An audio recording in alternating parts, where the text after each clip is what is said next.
How we doing this morning? Good morning, everybody. I'll just start by saying I think this was a season of advancement and growth for the Lakers. Obviously, we didn't achieve our ultimate goal, which is number 18, which is something we always have our sights on. But it really starts by giving a lot of credit to Darvin and his staff for establishing really a pillar of our organization, and that's the way we compete to the bitter end. And I think obviously starting the season the way we did for Darvin and his staff to keep the belief with the players and the competition alive at every moment all the way until the last play last night.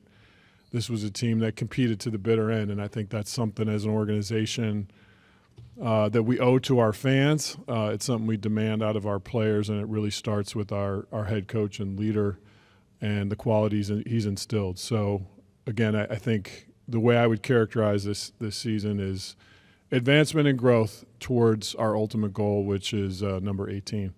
So we'll open it up for questions.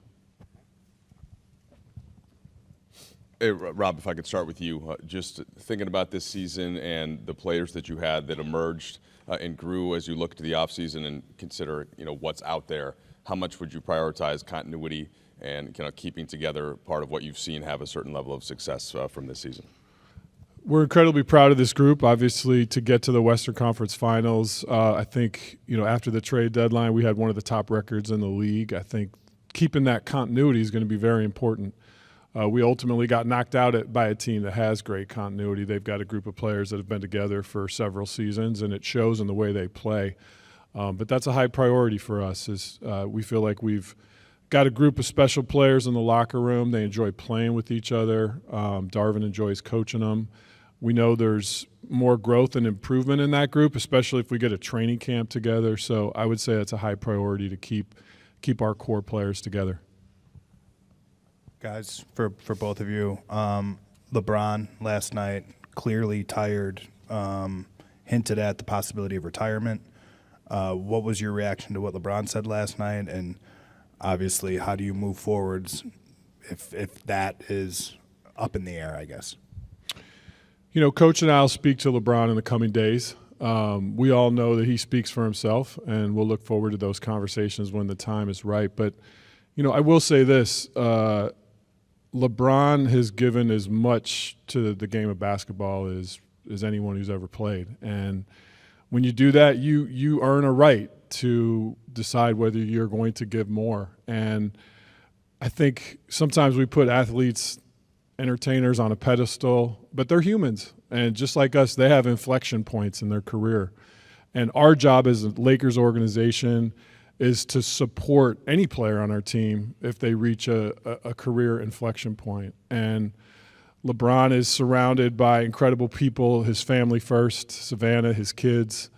He's got a great management team led by, Rich and Maverick. I'm sure he'll have conversations with them, and in the coming days we'll be in contact with him, his team, and really providing nothing but support for him. Obviously, our hope would be that his career continues, but we want to, again, just give him the time to have that inflection point and support him along the way in everything he does. Darvin, were you caught off guard at all by that? You're around him more than any of the rest of us. Did you know that was something that he was considering or would be considering? Coming off a tough loss like that, the work we've put in this season, I think I was ready to retire after last night too. But in all honesty and seriousness, I mean, LeBron has earned the right, to do whatever he wants to do, to make whatever choice. I'm not one to speculate, but I just want to thank him, AD, the rest of the crew, but especially him for being a consistent resource for me this year as a first-time head coach. I've been around the game for a long time, but transitioning into this seat, he was one of the most, if not the most supportive, knowledgeable, communicative resources that I had all year, and it really made for, it was some challenging times in this season, but my transition into it, and from where we started to where we ended up, as Rob said, the growth process, reestablishing the competitive culture here, trying to work to get us back to the top of the food chain. He was right there front and center for me and my staff. So kudos to him. I love him, support him, and again, he's earned the right to do whatever he feels comfortable doing. Darvin, kind of along those lines, Rob used the word growth. And when you kind of look back on your first season as a head coach, where do you feel this season taught you the most about yourself as a coach, and how does that kind of fuel your preparation going into year two? Just, again, we stand on our work, our preparation. The support I got from Jeannie and Rob through those tough times early really reaffirmed that, we're all on the same page, we're all aligned. And as the season wore on, my biggest thing, I started here. They gave me my first opportunity as an NBA coach in 2011. So one of the first things I told Jeannie in coming back here and them giving me the opportunity is I wanted to, again, reestablish what this culture is, and that's about competitiveness, togetherness, accountability, and ultimately leading to success and, as Rob mentioned, getting number 18. So us being able to relay the foundation, just that support, it's funny because it didn't make me feel, I've been around forever, so I'm not a first timer, but even being in this seat for the first time, that love, that support, my staff, my coaching staff, can't thank them enough, and the players coming in trying to do what we asked them to do, and then Rob works his magic at the deadline and we get the pieces that fit. It made for an awesome, awesome season. An easy transition for me as a first-time head coach, just the support and the love and the communication that I got consistently throughout this year. For both of you, what are the lessons learned this year that will help you not only next year but in years to come? Jim, I'll start. I think for me, it's just, again, it's all about the work here. I think none of us really get caught up in the accolades. I think we just stay focused on the work. And if you stay focused on the work, the results come. And, as Darvin and I were walking up to the stage in the back, I said, campaign number 2 starts today. Yep. And, we have the 17th pick in the draft. We have the 47th pick in the draft. We pivot from the growth and learning lessons of this season to now building towards next year and making sure that, our advancements continue. But I think, to me, it's if you stay focused on that work and you pour yourself into it, the results will come, and that's where my head is. Same for me. Again, Rob said it. If you don't, as far as you go, I'm thankful. I'm really humbled by how far we were able to go after such a challenging start. But again, we didn't come here just to win a number amount of games or make it to the first round or go deep in the playoffs. We came together to make history, and that process is ongoing. And I have all the faith in the world, and Rob and he and I getting together, really going through the roster, going through the opportunities that's out there, starting with the draft, to add to this team and to continue to trampoline from this season and not, just be satisfied because, we turn it around in this first year. No, this is a step-by-step process, and I'm looking forward to working with Rob and Jeannie and building something special and really getting to the ultimate point of achieving our goal, and that's number 18 once again. Hey, fellas. I have a question for both of you, if that's okay. I'll start with Darvin. You guys go 18-6 over a 24-game stretch leading into the conference finals and then lose 4 in a row. Obviously, you had established a brand of winning basketball, and all those games had moments were winnable. But how do you view the series in the immediate aftermath? Do you view it as being pretty close, or do you say, well, we were 4 wins away from getting to the finals, and then that'd be 8 wins away from winning a championship? We really submerged ourselves in everything we could possibly do in terms of trying to defeat the Denver Nuggets. And at each game, even though, at the very end, especially Game 4, giving ourselves a chance, putting ourselves in a position to be successful, my hat's off to them. They're a phenomenal ball club. They have a lot of synergy, a lot of chemistry. They have had a lot of consistency, and again, their ownership group, their front office, their coaching staff, and they have a well-balanced team, and with two hell of a players, and again, some really formidable rotation guys. So I'm disappointed that we're not moving on, but I'm not upset or discouraged because I know the type of work myself, Rob, our coaching staff, the players, what we put in to try to present, a formidable opponent in ourselves to go against them. But there's a reason why they were at the top of the food chain. Again, I have nothing but respect for Mike Malone, his staff, and what they were able to do. And again, I'm disappointed that a lot of things that were in our control we couldn't execute, that are kind of intangible things of the game. But sometimes, that's the way the ball bounces. I've been on both sides of it throughout my career. A team that you feel like you could have competed better against and probably moved on from to continue your journey, but sometimes it's just other people's time.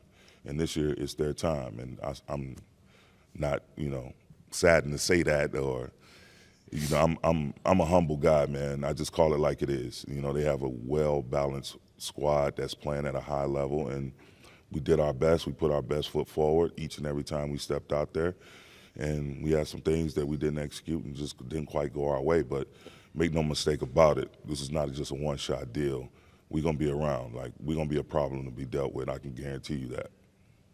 And Rob, you guys just completed year 4 of the tandem of LeBron James and Anthony Davis, bookended by a championship and a conference finals run and some, I guess, disappointment in between there. How do you view them as pillars moving forward, and how do you view the current window, championship window? Darvin just said we're going to be a problem moving forward. Yeah, I think if you look at the last 4 seasons, you kind of bring up the 4 seasons. We've been in the playoffs 3 of those 4 years, Western Conference Finals 1 year, a championship 1 year. I think that's frankly where we're supposed to be. So I'm not up here pounding our chest or feeling proud about it. That's where the Lakers are supposed to be. And as Darvin said, our job is to continue to build into that. And again, want to respect LeBron's time and space to process what he needs to process. But LeBron and AD as 2 pillars is, to us, an unmatched combination that we'll continue to lean into and build around. And both incredibly high character players that want to win, play the game the right way. We're proud of that combination of superstars, and want to continue to invest in that and invest in advancing the growth we had this year into next season. This one's for Rob. With Austin specifically, among the free agents, there's been a lot of kind of buzz and attention about the potential contract offers he can get. He's a restricted free agent, of course, so you guys can match any offer. But just curious what type of growth you saw from him this season, and how important he is a part of that core kind of moving forward. Yeah, Jovan, as well as anyone in the room, there's certain rules with the CBA and different things where we can't talk about free agency until July. But I would say this resoundingly clear: our intentions are to keep our core of young guys together, and I think we saw incredible growth and achievement by Rui, Austin. I could go down the list, Vando, D'Lo. We have a lot of great young players. And we want to do our best to fit the puzzle together. There's, as you guys know, there's a new collective bargaining agreement now that has different components to it, and we want to fit the puzzle together in a way that'll help us compete for championships.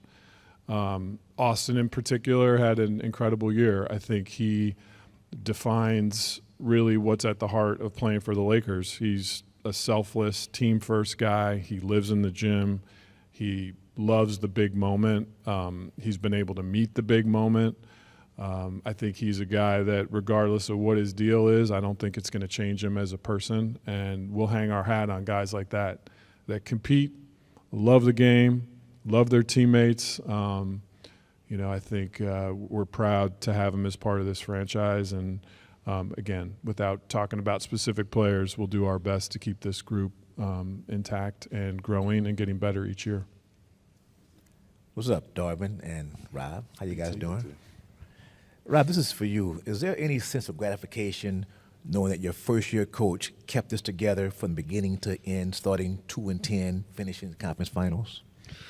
Like I started, I'm incredibly grateful for Darvin, mostly because of just his character and makeup.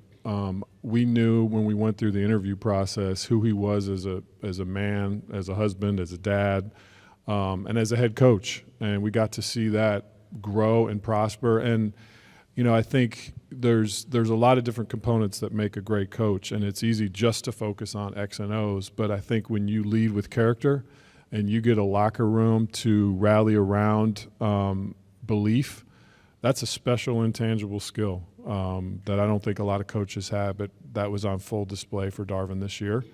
I think our players will recognize that and probably talk about it today. They did throughout the season, but I also know Darvin's not satisfied. Just like me, he wants to get better every year as a head coach. I want to try to be a better GM next year than I was this year.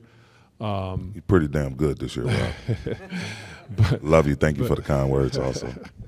But it starts with his character. Hey, Darvin and Rob. Rob, specifically for you, you talked about the importance of continuity with this roster. It seems like, especially for LeBron, he's a guy who it's either get to the finals, have a chance to compete for the ring, or, it's a failure. Do you think this roster, as it stands, has what it takes? And if not, what specific holes do you see on the roster that you'd like to address going forward?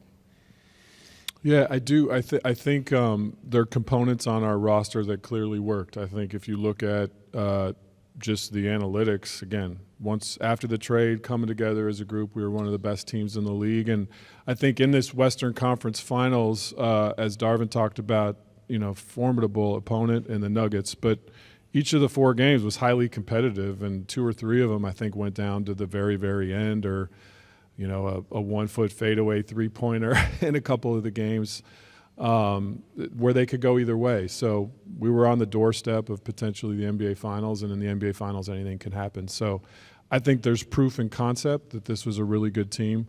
But again, we're not going to rest on our laurels. If there's opportunities to get even better, whether it's through the draft, whether it's through trades or free agency, we're always looking to improve. But we have a core that is highly successful, and that's a good starting point. I have a question for each one of you. Darvin, first of all, with LeBron when he came back from that foot injury, just how much managing of that was there, and how much discomfort did he play through? And also for Rob, to kind of take care of that long term, is surgery an option at all? I think, we went through various challenges, and as you mentioned, Bron's foot issue, AD's foot issue, even from the beginning, Dennis not being available because of his hand. And when we had Thomas Bryant, the same thing with him. And D'Lo went through an ankle issue upon his arrival. So just being able to manage that. And again, just it's alignment, being on the same page with our medical staff and not subjecting not just LeBron, but any of our players to the possibility of risk of hurting themselves or re-injuring themselves or further damaging a current issue. So it was just communication, us being on the same page, a lot of conversations, and what's not the quickest way to get them back out there, but what's the best way to not only make them available, but to make sure they're not, putting themselves at risk of further injury. So just, again, being on the same page, Rob, myself, our performance team, and, again, the player, speaking to us, letting us know when they were ready, and then confirming that with the medical experts that's within our organization and moving forward. So it was a challenge, but one that, you could see the passion in Bron and A and different guys that we know we needed to lean on to be able to make a run like this. And the communication was excellent, and when it came time and all the medical reports were clear, we were able to make them available to our lineup. I'll say this, I think, all of us understand that the investment of time and resources that LeBron puts into managing his body, again, puts him at the very top of those that have ever played the game. And I know that'll continue just the way he approaches it. I will say that with that injury in particular, of course, when there's any injury, you seek multiple medical opinions. And there were some that doubted whether he could play again this season. That it was a significant injury, and for him to end the season playing virtually 48 minutes and posting a virtual 40-point triple-double as a player in the 20th year of his NBA career is staggering. And so we can lean into the fact that, you know, our medical team, led by Chris Jones, Mike Mancias, who leads, you know, LeBron's medical area, I'm sure they'll do what's best for him in the offseason. But clearly he's got the right recipe, because to be able to go from doctor opinions that are saying, oh, your season may be over, to ending the way he did last night is breathtaking. Thank you. Hey, Anthony, how do you handle the mixture of, you know, disappointments in the end, and especially the way that you guys go out relative to, you know, the way the season went, where you were in February, what you have potentially building? How is that something that's going to stick with you either tonight or as you think about it moving forward? Obviously, it hurts right now, especially the way, you know, we lost, not only tonight, but, you know, I think we gave away 3 games. I mean, we had tonight and, you know, game 2 and 3 as well. It's just tough. I mean, you know, credit to Denver, obviously. They're a great ball club, #1 team for a reason. You know, their players played well, you know, throughout the entire series. But it's tough. Hurts, stings. And, you know, we got to carry it into the next season, you know, keep this feeling, remember this feeling, and use it as fuel coming to next year. BT. Sorry. Anthony, you guys talked about the 0.3% chance of making it to the playoffs. You made it, but now that you've lost and have been swept, what does this season mean to you and to this team to get to this point, even though you lost it? Honestly, I hadn't even thought about it. I mean, obviously, we know where, you know, we started beginning of the year and where we got to, but that definitely wasn't, you know, the end goal for us. Don't really do, you know, moral victories or anything like that. You know, we play to win championships. You know, obviously came up short. You know, we right there on the fence. So it's tough, but you know, that's something. You know, as the days go on, weeks go on, you kind of, you know, think about it and kind of talk about it from there. Dan. LeBron told us that you and him talked about how you thought Denver was maybe the best team you guys have faced since you joined up. What does this group need to do to get to that level? Is it continuity? Is it more of a system? What do you think? Well, understanding that who knows what this group could exactly. potentially look like. That's what I was going to say. We don't know what our group is going to look like. I think a lot of our guys are free agents, so who knows? You know, it's a tough question. We don't know what team we have next year, you know. But whatever it is, whoever we have, you know, coming into training camp with a mindset of building that chemistry, building that foundation. You know, me and Ron setting the tone and trying to get to, you know, back here and further. You know, I think we're more than capable of doing so. You know, we just got to do it. Did understanding that, like you said, you guys don't do moral victories. Did this season reset any of the realism of your guys' championship window for you and LeBron as a duo after, you know, a first-round exit and an empty season last year? No, I mean, we still, you know, believe, obviously. You know, obviously, it's always a window. You don't have too many times where, you know, you compete for championships. I mean, he's lucky he won 8 times in a row in the East.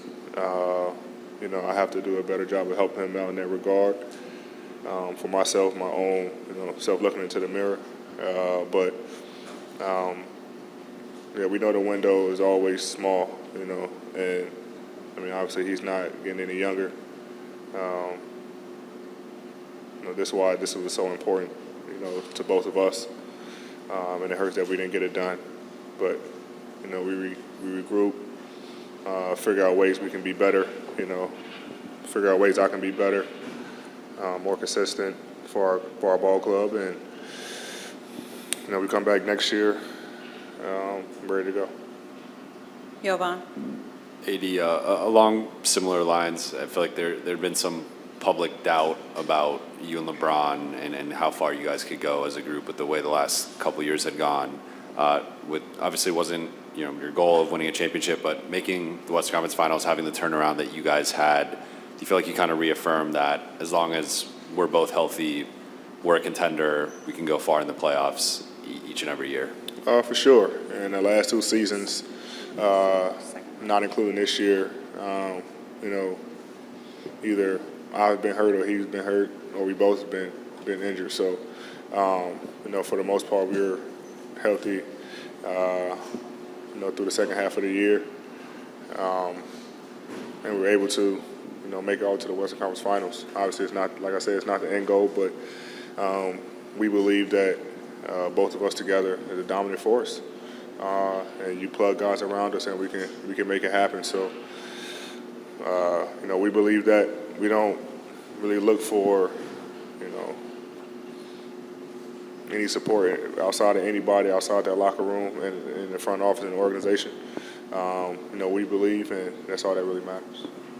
Kyle. Right here. Can you describe your perspective on the determination you saw out of LeBron tonight, coming out with the high energy, determination to score 31 points in the first half, 4 of 4 from 3, 5 of 5 from the line, and all this while he was visibly limping at times? Yeah, he came out on fire. He came out, super aggressive, super hot, and we kind of just let him play. When the guy has it going like that, you kind of feed him, and he kept us in the game. In the third quarter, we only scored 16. I think they scored 36. That's kind of where the game was, but able to get back in the fourth. But yeah, it's not surprising for me that he comes out like that. Arguably the best player to touch a basketball. So he came out on fire. He came out super aggressive and kind of kept us in it in the first half. Dave. AD, basically now half your Laker career, you've been on a team winning a championship or, knocking on the door of a championship, and then obviously the other times not really close to that.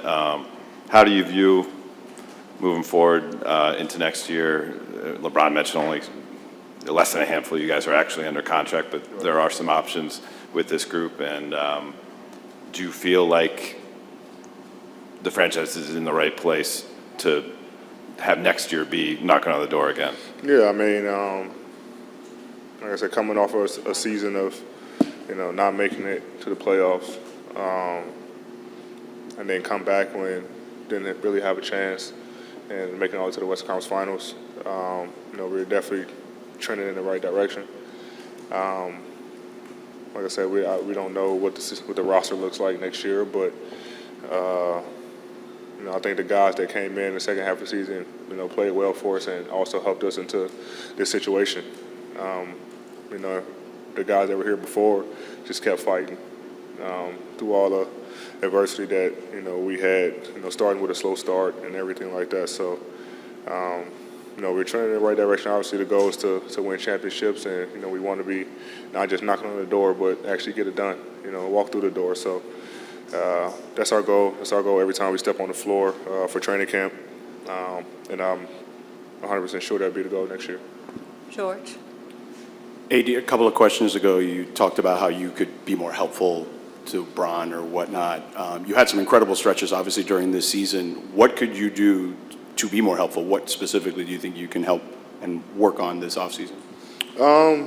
Work on everything. I never, try to single out one thing. I can always get better at everything, shooting the 3-ball, handling, more efficient in the post, mid-range, everything, free throw line. Just making sure that I was better than I was last year. Obviously, like I said, I know that he's not getting any older, so I have to be that driving force to kind of pick him up some games, and it's games where that he goes off where he's kind of carrying the team. But we can't expect for him to do that for 482, and that's where I come into play. So I'm always the guy to look in the mirror. I'm my own biggest critic. And I know it's stretches throughout this season where I could have been better for our ball club. There's stretches where I play extremely well for our ball club. So find that consistency where, it's always, playing extremely well, not having those stretches where to you guys I play bad. So. Amanda. AD, just tell me about Darvin Ham, just what he done, and especially like going through the ups and downs of the season and how helpful he has been in being a first-year coach. Yeah, he always remained positive, no matter what. Even when we was in our rough patches, he always preached positivity. Made sure that we understood that it was a long season, and you don't find that in a lot of coaches, especially a first-year coach. First-year head coach, and he helped us do a lot. All the players, new guys coming in, communicating with them about what they want. He's definitely a players coach, and it's great. First-year coach coming into the Western Conference Finals, big time. Obviously, we didn't want it to end that way, but we definitely have a lot of respect for him in that locker room. Last question. AD, a big part of this series obviously was Jokic and just going against him. When he's making shots like the one he made today, that step back, one leg three, just what's it like defending him? Obviously, it wasn't just you, but what's it like defending a player like Jokic? Yeah, you tilt your hat to him, make those shots, But, he's two-time MVP for a reason. He's a hell of a player, scoring multiple ways. He's not the most athletic, but he has great footwork, around the rim, great touch, step out and shoot it. Great passer, and he did everything for him just to make sure that they won. Hats off to him. The other guys played well, and they feed off of him. Even when he was, struggling and missing shots, the other guys was, he was getting other guys involved, and they were making shots. So it's a great ball club over there and well coached, and they play extremely well against us. LeBron, there were a few times in playoffs past that you went the full 48, and series against Boston like 3 times in 12, and then a couple others. I just wondered, was that something that you had decided before the game, and did being on the court that much, trying to find your legs that much, did that symbolize anything just about what this run has been like for you? No, for me it's just just a mindset, and training the mind. As you train the mind, the body will fall where it may, and take care of the rest. So knowing coming into a game where I may have to play a full game, that's just my mindset. And, wasn't able to come through. Ultimately get the win. That was just my mindset going into tonight. Dan. LeBron, throughout the year, we've talked a bunch of times just about how long this season was. I think I've seen you yawn more than I've seen anybody yawn through the course of a season. But how did this group energize you as it got into the postseason and as you got a chance to get one level away from the finals? I think it energized me from the moment that I was out for those 4 weeks, and I was just seeing the type of team that we had, the type of energy that we brought into the locker room, the type of energy we brought onto the floor. And I just couldn't wait to join these guys with action and get on the floor, and and I knew how much I could make an impact with the group of guys. But it was always it was an exciting moment when we was able just to bring those guys into the locker room, and we were just a better team right away, and it resulted in us getting to the Western Conference Finals. Dave? LeBron, the franchise goal, your goal personally, is championships in LA. This group got 8 wins away, which is close, but there's still, a way to go. How do you view moving on to next year 21 with the Lakers, and do you view contender status now, or there's upgrades to be made? I haven't even thought about next year. I don't know. If I could stick to this year then. It was a 4-game series. Every game had winnable moments, and you guys certainly showed it. when you reflect on it, what were the margins, the edges that Denver ultimately was successful with? It's just I think me and AD were just talking in the locker room for a little bit. I think we came to the consensus that, if not one of the best, probably the best team that we've played since we've been together for our 4 years. They're just well orchestrated, well put together. They have scoring, they have shooting, they have playmaking, they have smarts, they have length, they have depth. And one thing about their team, when you have a guy like Joker, who, as big as he is, but also as cerebral he is, you can't really make many mistakes versus a guy like that. And even when you guard him for one of the best possessions that you think you've guarded him, he puts the ball behind his head, Larry Bird style, and shoots it 50 feet in the air, and it goes in. I think he did it like 4 or 5 times this series. So you do like this to him. There it is. LeBron, how do you, on an individual level, reflect on your season, your 38, your 20? A lot. I really don't. It's not who I am. I guess I reflect on my career when I'm done. But I don't know. I'll let you guys talk about it. One thing that I only concern myself with is being available to my teammates, and I don't like the fact that I didn't play as many games as I would like because of injury. That's the only thing I care about, is being available to my teammates. Jim? LeBron, is there a sense of frustration because of what happened throughout the course of this particular series? I mean, of course, that's human nature when you're a competitor. Obviously frustrated. Not being able to, close out one of these games where you were in every game. 2 games in Denver, 2 games here. We were in every game. We were winning, about 15 and a half. And, they hit us with a 36-point quarter. Took momentum of the game. We still have an opportunity. And just couldn't make plays down the stretch. So that's the frustrating part. But, you tip your hat to them. Like I said, it's a great team. Tim?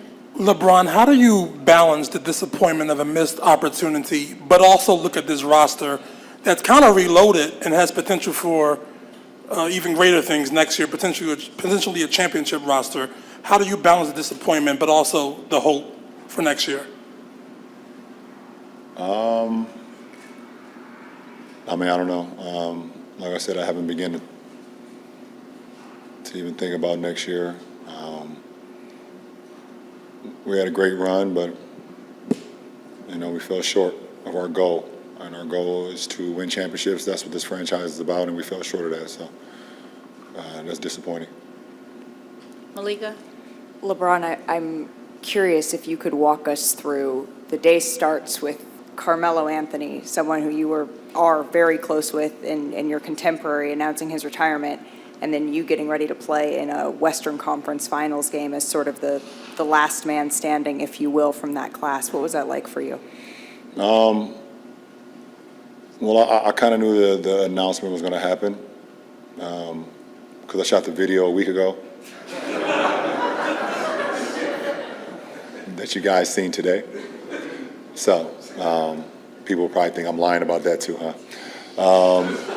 I shot that video like a week ago, so I already knew the announcement was coming. Just didn't know which day, but it happened today. And but it's still bittersweet. Obviously, that's one of my best friends. When I got into this league, even before I got to this league, when we have so many moments when we were in high school, from competing against each other to,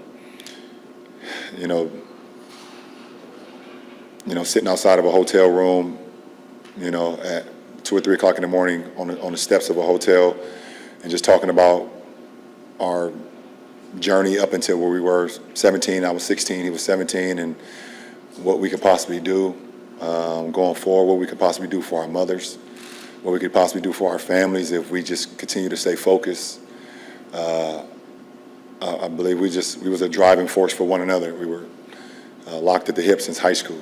And then you guys saw that once we got into the NBA. And he was always a motivating factor for me. Being in the Western Conference, I was in the East. So I will play our games you know, and then I would rush home to my rush home downtown Cleveland, where I had an apartment my first 2 years in the league, and rush and turn the Nuggets games on, you know, and watch Melo play. All the way to the point where we didn't make the playoffs my first year. I was in Denver for his first playoff game. You can look that up too, just in case you think I'm lying about that too.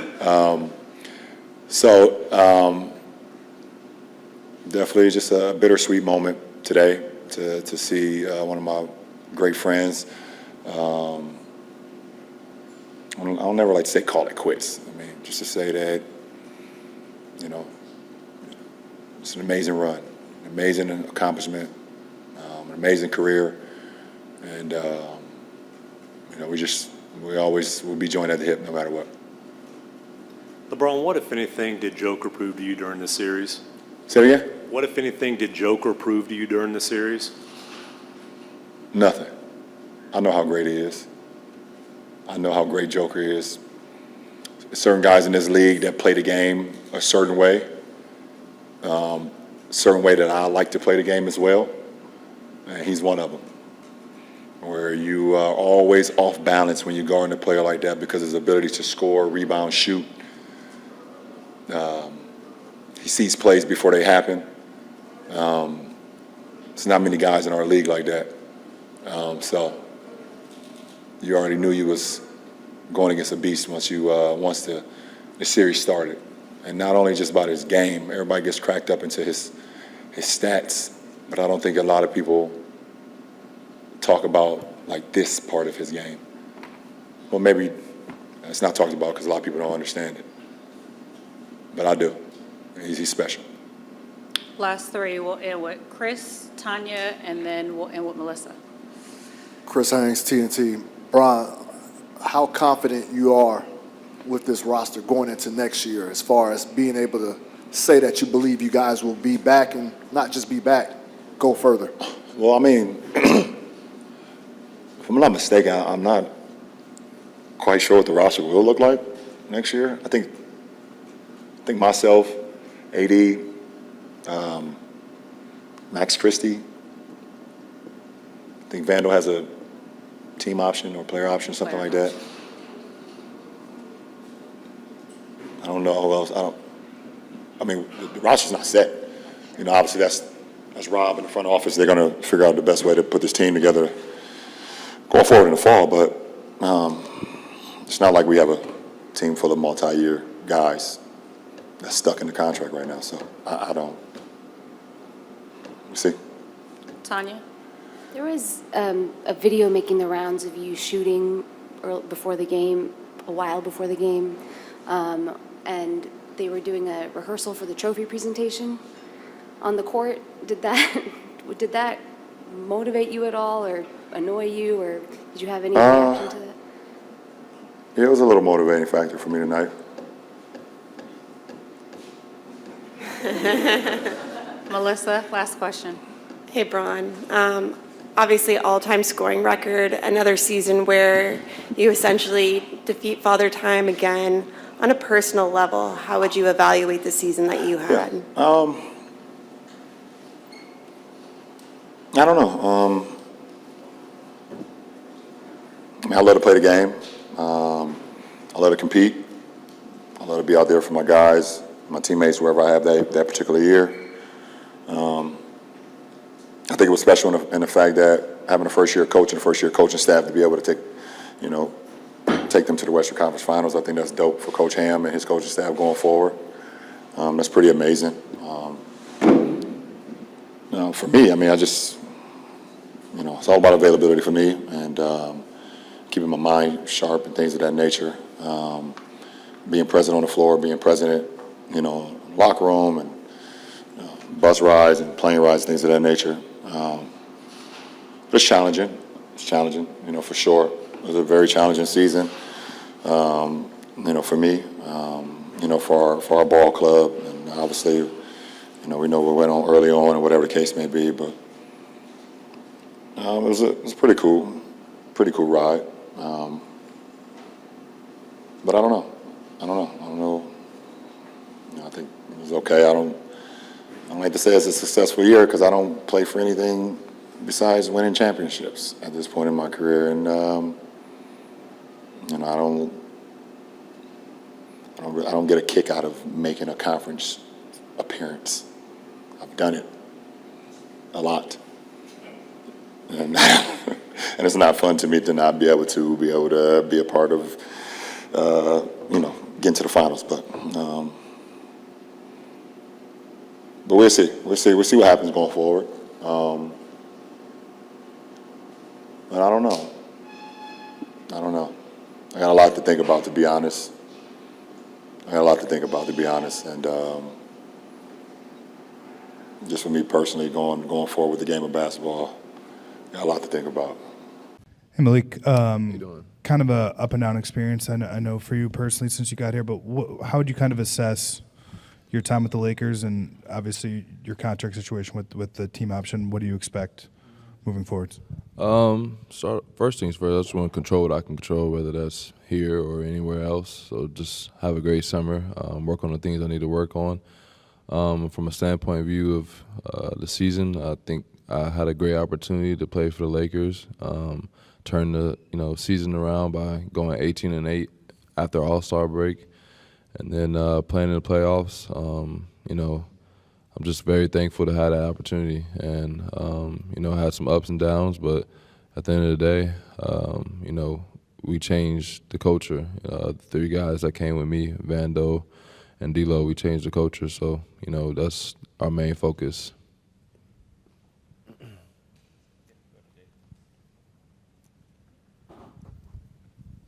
Malik, were you, as much as you're willing to share, what was the tenor of your conversation with Rob and Darvin about your chances of being here in the future? He says, I don't want to speak on it too much because you never know what could happen. But obviously, with the culture that we brought here when we came here, he loves that and he wants to maintain that. So hopefully we can make something happen where I come back. And like I said, I can only control what I can control. So either way, I'm gonna make sure I stay ready. Malik, what was it like for you to play with LeBron and AD, and how did that help your game grow? Just amazing. I got some stories. Like I went to LeBron's camp when I was in high school, so it just shows. And we played on the same team when we played pickup. It just shows that that man's been around the game for a long time, and just to be able to play with him is crazy. And then my first game when I played for Denver. In the NBA, AD had 50 and 20 the first regular season game, and I was like, wow, I'm in the league. This is crazy, and now I'm playing with him. And then when I was starting, there was this, I think the Star Spangled Banner was going on, and I was just standing there. I'm like, dang, I'm really starting next to AD and LeBron. This is awesome, man. I'm blessed to have this opportunity, and let's go out there and work, and let's take advantage of this. So it's a blessing, man. Malik, along the continuity lines with this group, you guys obviously made the Western Conference Finals. Wasn't the result you wanted, but still a deep playoff run. What do you think the ceiling is for this group if you guys stay together? Definitely a championship. Just the fact that we weren't even here for the majority of the season just shows that if we get a training camp together, if we get the first half of the season together, let alone the rest of the season, I think we could be really great. I think we could win a championship. We were right there right now, and fortunately, Denver played better than us. And like I said, I don't think a team can beat us in the 7-game series again if we have this type of experience and play together and have a training camp together. Malik, you got to you mentioned LeBron. You got to observe him over these past 6-7 weeks since he came back from the foot injury. How much did he put into this physically and mentally, and do you think that played any role in kind of what he said last night about contemplating his future? I'm not sure what he's going to do with his future, but the stuff I've learned from him just this season has been amazing. Like when he was injured, he would juice for a certain amount of time and then eat certain days to help speed up the recovery process. So now I'm about to go juice for a little bit to see if that helps. he's always stretching. He's always in the gym. He continues to put in the work, and that motivates me to continue to do that too. If he can do that at his age, I know I can do that as well, and expand my game to the maximum level. Jared, we were just talking to Malik, and he said in his meeting with Darvin and Rob, they talked about how they valued how you, him, and D'Angelo helped change the culture of this season. In what ways do you think you guys did that? And I guess big picture moving forwards, how important do you think continuity is for this team, for this group, going from, 4 games in the Western Conference Finals, potentially to having an off season together?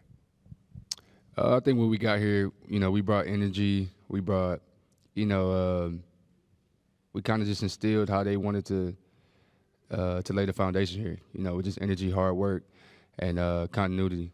And I think that goes a long way. You look at a team like the Denver Nuggets, a team that's been together, had the training camps, been through the ups and downs, and that continuity, it goes a long way. And I think that's what we're trying to build over here, to get to that next level. Vander, obviously you're known for your defense. Is working on your offensive game something that you're looking forward to doing this summertime? Oh, for sure. Summertime, I'm always looking for ways to improve my game, both ends of the floor. And I think for me personally, that'll be the next, the matter of me taking that next step, that next level, not only for regular season but for playoff as well. So I'm super excited to have a full summer, here with this organization, getting to work with these guys. I'm looking forward to it.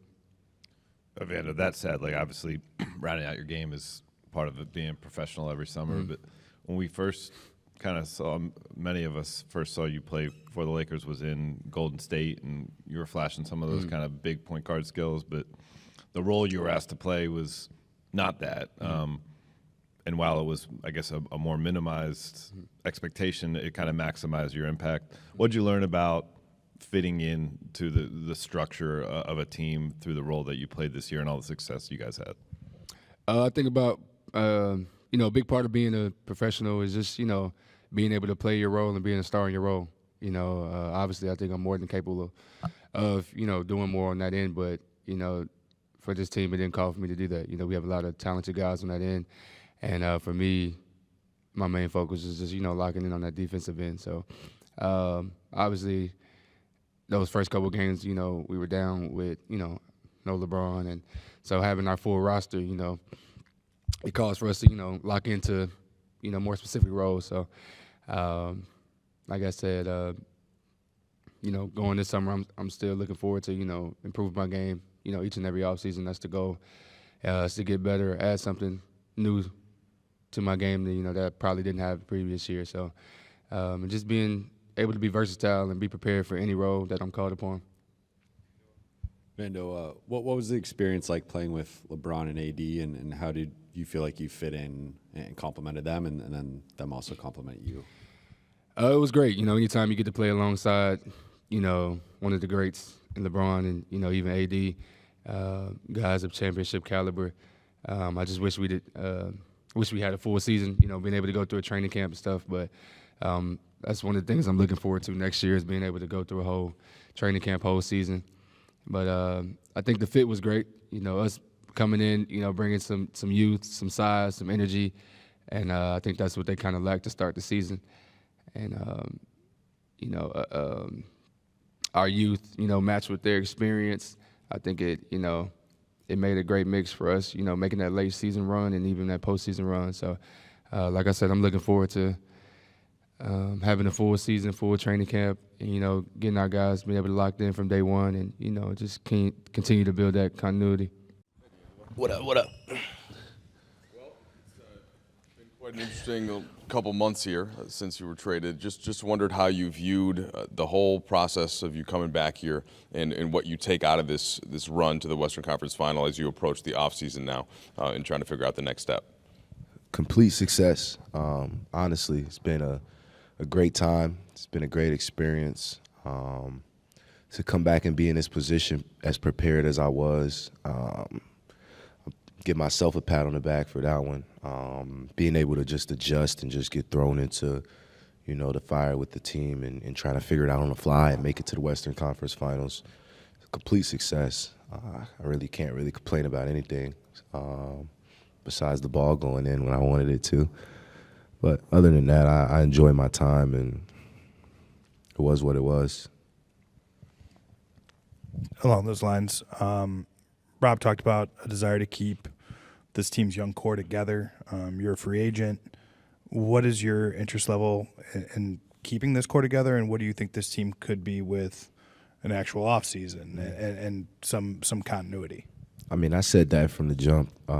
We had some success early when I first got here, without having any off season together, any real time to just kind of get things going and some confidence under our belt with our system and with the guys that we have. We just kind of just figured it out on the fly. So to have that success, obviously there's some positivity there, and would love to get the opportunity to see what that looks like. But this is a business and this is the NBA, so we'll see what opportunity presents itself, and obviously I'll do the best for myself. D'Lo, many of your teammates and your coach all praised the Nuggets. And LeBron last night, I think, said it may be the best, most complete team that him and AD faced together since they came together 4 years ago. What did you make of them as an opponent, and how would you describe your experience in your first Western Conference Finals? Oh, it was cool. It was cool to be there. I think that team is, it's not really a lot of holes in their system. It also shows the league what a year of chemistry can do for an organization and for a team and for a coaching staff. For what I mean. So for them to develop and come from where they've come and to be where they're at now, where they're going to the finals, and they got 2-time MVP just through his development there, and you got the Jamal Marys of their team and all those guys that help. It's a pretty complete team, so I think the sky's the limit for them for sure. If I could follow, when you learned of the lineup adjustment that Darvin was going with for Game 4, how did you process that? And did you learn anything about being a part of a team with this group? Because it seemed like you were one of a handful of guys that had their roles changed throughout the playoff run. I mean, it was tough. It was tough to agree with it, obviously, but in a short period of time to not become a distraction to your teammates and to everybody else that's preparing just like you to get the one goal done, which is win. I knew that was where, you have to be professional. You can't be a distraction at this point of the season and things like that. So that's kind of how I went about it. I wanted to be professional and try to dominate my minutes, when there were minutes for me. D'Angelo, how did your game grow playing alongside someone like LeBron and AD, two forces in the league? Say that again, sorry. How did your game grow playing alongside LeBron and AD, guys that are known to be two forces in the league? I got to really watch them. I think just watching those guys and, seeing their preparation and how they lead the team off the floor and things like that really, allowed me to just add some things to my toolbox. As far as playing with them, I feel like, they dominate the game and they know one way, and that's dominate the game. So for me to get in where I fit in was probably the adjustment for myself. But when it happened, it was successful. D'Lo, last night LeBron shocked a lot of people by mentioning his potential retirement or kind of hinting at it. What did you make of those comments? And I guess were you as surprised as all of us were? I only heard about it. I didn't see it. So, I mean, I don't know. I was chilling with my family, to kind of worry about that. And I really don't have any thought on it, to be honest. It'd be crazy to see him away from the game, especially when I feel like he has a lot more in the tank. So I don't really know how I feel about that. Hi, D'Angelo. What do you think was the key for you to have such a dramatically positive impact when you joined the group? And moving forward, what do you think are the keys in building off of that through both the ups and downs? I just think it honestly just goes to what type of player I am, to just be able to adjust, with the just completely different brand of basketball and what I just came from in Minnesota, and still have some success and be relevant out there with these guys. I just give praise to my IQ, my study of the game, just knowing how to prepare myself for what I was about to walk into, mentally and physically, to kind of recognize that and activate it. I give myself another pat on the back for that. As far as the future goes, I have no idea. I think when you put a group out there that knows the game and everybody wants the same goal, I think you'll have some success. But at some point, you'll see you need that 50 games, you need that training camp, you need that off season to kind of get over the hump. And we didn't have that. We made it to the Western Conference Finals, so I think the future's bright. I think Rob Pelinka has some decisions to make, but that's what his job is, not mine. So would love to be here and be able to attend to it and contribute to that. So we'll see. D'Angelo, what do you think works so well with you and Austin together in the backcourt? I mean, just high IQ, man, and he's one of those guys that just plays the right way, and he's super aggressive at doing it, and to be able to make the pass while being aggressive and be able to score while being super aggressive too, it complements the guys that you're around. It forces teams to guard you, forces teams to respect you, and we both got it going. I think it's pretty. The pace that we play at makes the game easy to control. He's getting fouled, he's making shots, he's got the crowd going. I'm making shots, I got the crowd going as well, and it's contagious to our teammates. So I think just having that line of good cop, bad cop, made the game fun as well. Who's the bad cop? Probably me. That's what y'all say. So I'll be the bad cop. D'Angelo, you're 27, yeah? Yep. What do you see this offseason as the areas of your game that you still want to add something to or refine even more? The skill set's kind of been there for you for a while, but what are the parts of your game that you see, especially kind of with this fit and this postseason run, that you're focused on? I mean, at this point in your career, to be honest, I feel like you're you, and I'm nice. I ain't worried about my game. I know who I am as a player. I know what I'm capable of. I can win games. I can be better than your point guard. I can be better than your shooting guard. That's just all what the game's going to present that night for me. So I think obviously you can shoot a better percentage of free throws. You can shoot a better percentage of threes and field goals for whatever. My whole thing going into the season was being a better catch and shoot guy. And before I got here, I was very excited with my numbers. I was proud of my numbers at that category and my three-point percentage and my free, all that other stuff. I worked on it. My main thing was being healthy to play in the postseason and have a run like we did. And I came out healthy, so I'm excited about that. I want to come into the season in shape. I did that. So going into this offseason, I think the main thing for me is just to stay in shape and continue to better my body. I don't think I'm going to get better at going right, and I'm not going to be fast enough to break your best defender down in the ISO. That's not my game. But just continue to study what I already have, my spots, where I get shots, where I'm aggressive, just understanding those spots more. I think that's where I get better. Yep. Hey, D'Lo, you made it clear that you'd love to come back. How would LeBron's potential decision around retirement affect that? I have no idea. You asked me about a bunch of potentials. I don't have a for sure answer for you. D'Angelo, when you look at the playoffs as a whole, how do you kind of, in terms of thinking about improving and being more consistent, there were a lot of highs and lows through that. Are there things that you can do to adapt, series to series, to try to level those things out? Yeah, I think one thing I've learned for sure about the playoffs is adjustments and adjusting to what's working and what's not working.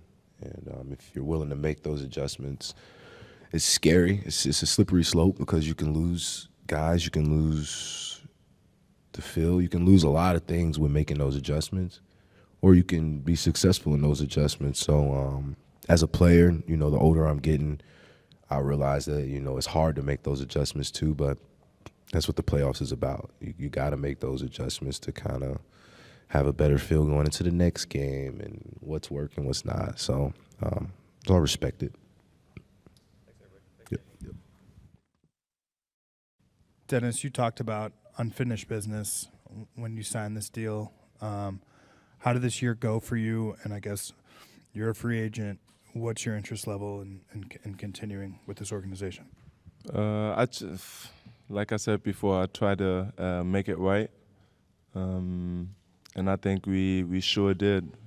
We had a hell of a season. I think, like I mentioned yesterday, 0.3% chance to make the playoffs. Rob made a deal, trade deadline, brought 3-4 guys in here who, playing great basketball, compete on the highest level, and we turned the corner and, beat Memphis in the playoffs, Golden State, and then, lose against Denver, but Denver is a pretty good team. But we gave everything we have. I gave everything I have, and I think it was a great season. Dennis, last night LeBron closed his press conference by hinting at potential retirement. And earlier in the season, you had told the publication that he had told you he was considering playing till 45. So did that comment kind of catch you off guard, or were you aware of? I didn't even see it yet, but I can't see that. I don't know what's going on. Maybe it's personal, whatever. But to retire and the last game in the playoffs, you make 40, 10-9. I think you still got juice, to play a couple more years. So whatever he decides, he played for 20 years. We're going to support him. I'm going to support him. And hopefully he's going to come back. Hi, Dennis. While there's always an unknown with free agency and all that, Rob was just saying earlier how much of it's a priority to have continuity. If that's the case next season, what do you think you guys can accomplish and build off of? We set the tone again this year of making the playoffs and being competitive. The year before, didn't make the playoffs. And, to come to the Western Conference Finals and compete and just set the tone for this organization. Darvin as a head coach, we know how, as a competitor, how he competes. We worked our butts off every day to get better. And like I said, for this organization, I think we set the tone and how we get out, how we compete on the highest level every night. Dennis, you're over here. You're aware of the roster upheaval in the league and today's NBA, and obviously the contract structures that various individuals have.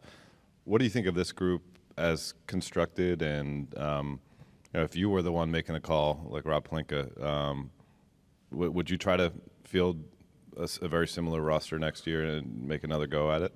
Yeah, I think the core group for sure. Like I said, Bron, I don't know his situation, Bron, AD, Austin, Rui, D'Lo. There's so many people here. Of course, you try to make that happen because, we was very close of making it to the finals and, compete for the championship. So, of course, you got to think about that. But, luckily, I'm not in this position to make a decision. He got to, make the right decision for this organization, but I think he will, and just go from there. Dennis, obviously you were here a couple of years ago, played pretty well, and then you weren't here, and now you're back. I just wonder what it is about you, the way you play, kind of this organization, part of that competitiveness. What do you feel like has made you a good fit? Darvin knows. When I was 18, 19, came to Atlanta when I got drafted, Darvin was my assistant coach, and he knows what I bring to the table, and you know, how I feel about, you know, my team, and my teammates, organization, and that's the reason why he brought me here. You know, I mean, in some way, lead the team, be a great person in the locker room, compete on the highest level on the court. And I think that's what I brought to the team, you know, and we have a lot of competitors in that locker room, and that's the reason why we made it. But I think me just not taking a, you know, game off, giving everything I have, 110%, helped this group, and yeah. Hi, Dennis. It's too early, but what are you going to do the off seasons? You going to the World Cup basketball? Yeah, I'm gonna take off a week or 2 weeks now, spend time with my family because they sacrificing so much, just being there for me, my wife doing everything, you know, for me so I can, you know, be on my highest level of playing. Didn't see my kids too much, so I'm gonna take 1 or 2 weeks off, go on vacation with them, spend time with them, and then I go back to Germany, see my family there, my friends, and I mean, a couple of weeks later, the training camp starts for World Cup. I wanna play for sure, and yeah, I can't wait. You know, I can't wait to write another history. You know, summer. That would be crazy for Germany, for myself, for the federation. So I'm ready for it. Yeah. Hi, Dennis. Yeah. Another question about the World Cup. If you participate in the World Cup, you're gonna play against Japan. What are you looking forward to? Ooh. I mean, he said he might not play. I don't know what his situation is, but I mean, we played once. I think that was like 2019. That's when he first got drafted. We played in Japan, and that was a really fun game. So I can't wait to play against Japan, in Japan as well. So the crowd is going to be crazy, insane, and I can't wait for it. And hopefully Rui is going to play there as well. Lonnie, just curious, kind of the tenor of just the way that you talked to Rob and Darvin about how the season went, how it went for you, the team, and what part you think you might be able to play moving forward. You know, just understanding how the season went overall, you know, the ups and downs, and being able to weather storm, and staying ready, and, you know, even off-court things and whatnot, and just finding balance of it all. So I think overall we just talked about how great it was. You know, I think this was a very defining moment as far as, you know, in my career, you know, becoming like a man and understanding, you know, the business side of things, and understanding, you know, like the best is yet to come. And I think that's the best thing, is just understanding my capabilities and really locking in even more this summer, and trying to get to my goals. Towards that end, you're still a pretty young player in this league. Where do you think that are the biggest areas for growth and the places you want to focus after making a run to the conference finals like this? Just reading the game inside the game, you know, kind of like how LeBron sees it, you know, as far as, you know, the IQ and how people are playing you and how to make adjustments and whatnot. But I'm a workaholic. And I think there's most of the areas as far as three-level scoring I can improve on, and on the defensive side, maybe getting stronger, bulking up. But I think I got what it takes to be something, you know, special in this league. But it just comes with a lot of time and sacrifice. Lonnie, how much will that game 4 against the Warriors be something that imbues you with confidence as you go into the offseason, whether it be working out, whether it be assessing your options around the league, whether it be coming back here? Just how's that something you're going to take with you from your experience this season?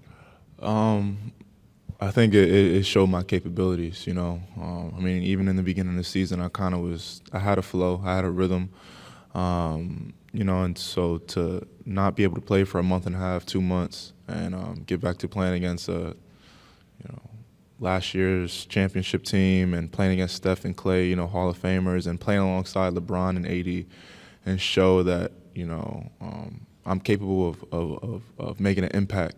And one of the most important moments of my life, I think it shows, just keep it up, just keep going, just the tip of the iceberg.